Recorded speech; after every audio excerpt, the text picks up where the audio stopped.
Good evening. Here is the world news from BGI TV, Baba Gbagede Imo Television. I'm Jubril Munirat. First are the major highlights for the world news.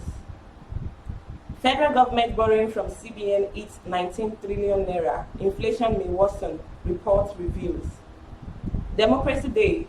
3 military officers faint at Eagle Square parade. Or church massacre.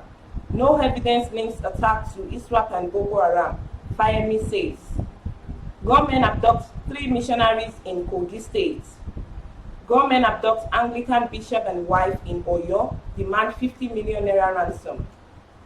Osun Muslims take to street, denounce ritualist of fast. Knocks trail mercy Ayibe's alleged fight at Lagos event. United Nations holds International Albinism Awareness Day as attacks on albinos rise in Africa. Finally, Super Eagles must beat Sao Tome in convincing manner, Esther says. Now the news in details.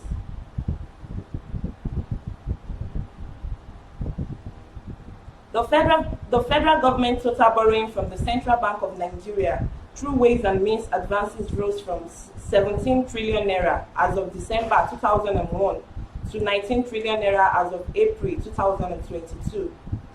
According to data from the CBN, this represents an increase of 1.55 trillion naira within the first 4 months of 2022. The 19 trillion owed by the federal government is not part of the country's total public debt stock, which stood at 41 trillion as of March 2022, according to the Debt Management Office. 3 military officers who were participating in the Democracy Day parade on Monday slumped at the Eagle Square, Abuja. Having stood for hours on one spot under the scorching sun, they were believed to have succumbed to exhaustion.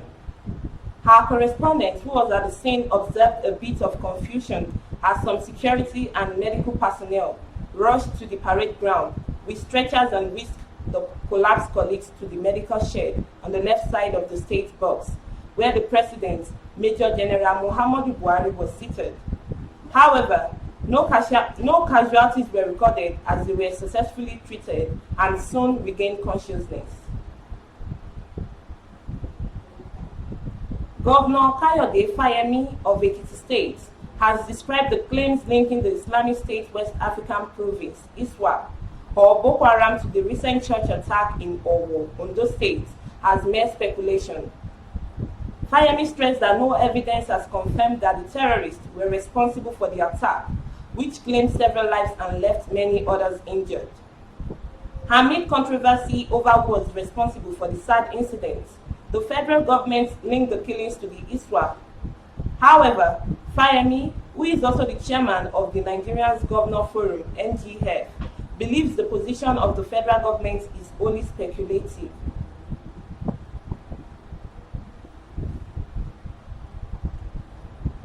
Three missionaries working with the Kogi State Child Evangelism Fellowship, CEF, have been kidnapped. Kogi State Coordinator of Children Evangelism Ministry, CEM, Evangelist Charles Esho, said the 3 missionaries, Evangelist Peter, Pastor Mike Baba, and Pastor Sunday Abba, who reside in Lokoja, were kidnapped on Friday, the 10th of this month, at Ejule in Ofu local government area of the state, while on a ministerial assignment to the area.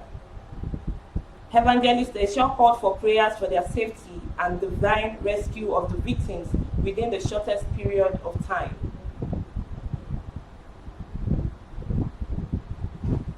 The Anglican Bishop of Jeba Diocese, Kwara State, Reverend Oluwaseun Aderogba, and his wife have been reportedly abducted by gunmen. His driver was also said to have been kidnapped alongside the couple who were traveling on the new Oyo-Ogbomoso Expressway in Oyo State. The bishop and his wife were said to be traveling to Kwara State when their car developed a fault at a lonely section of the road at around 8:30 p.m. on Sunday. Before long, the gun-wielding hoodlums reportedly swooped on them and dragged them into the forest.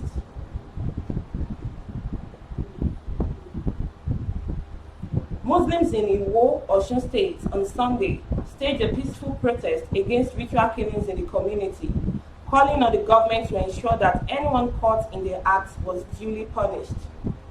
The protest commenced at the Iwo Central as the protesters bearing placards with inscriptions such as "Ritualists are not among Afars. We reject ritual killings in Iwo and environs. Islam is against ritualists," among others, moved around the community denouncing the act. The protesters, who gathered under the aegis of the Coalition of Islamic Scholars and Organizations, were led by the Amir Ansari Uda Islamic Organization, Shafi Bello.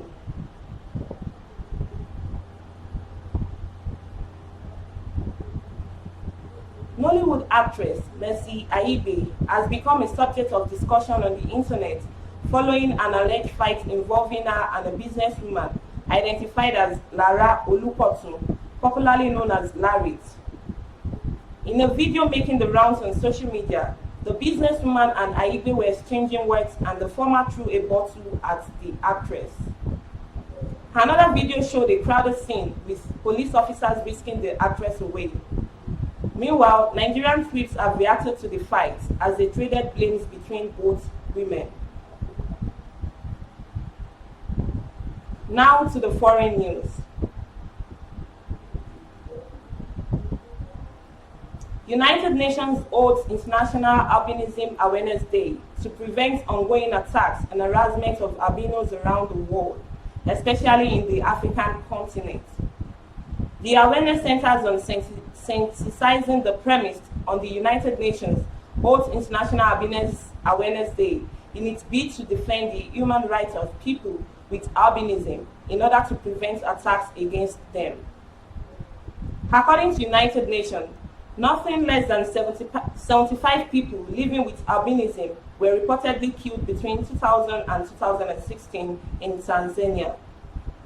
The world's governing body also disclosed that since November 2014, there have been more than 20 murders of people with albinism in Malawi and at least 170 attacks in total across sub-Saharan Africa, and sadly noting that these are only reported cases.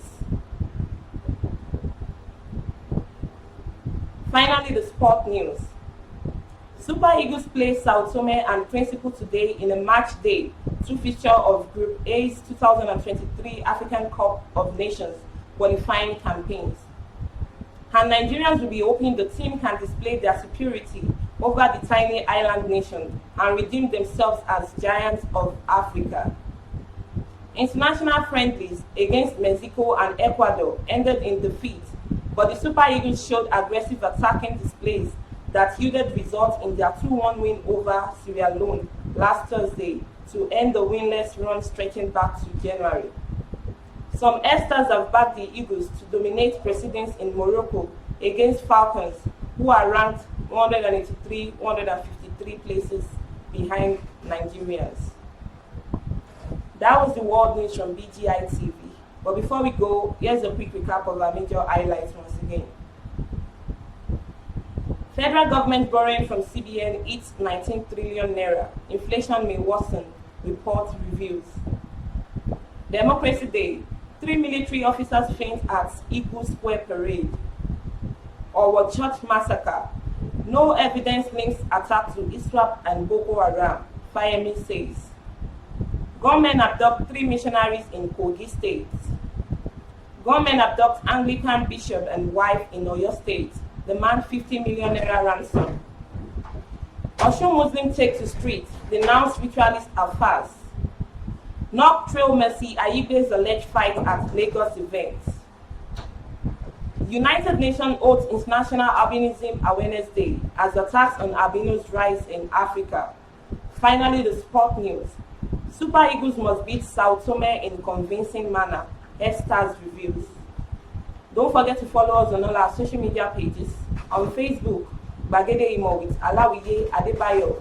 On Instagram, Gbagede Imo _22. On YouTube, Baba Gbagede Imo TV. Kindly click on the red subscribe button, like, comment, and share. For advert placement, please call the number showing on your screen. Thank you for watching. Good evening once again. I'm Jubril Munirat. Oh, na, na, na.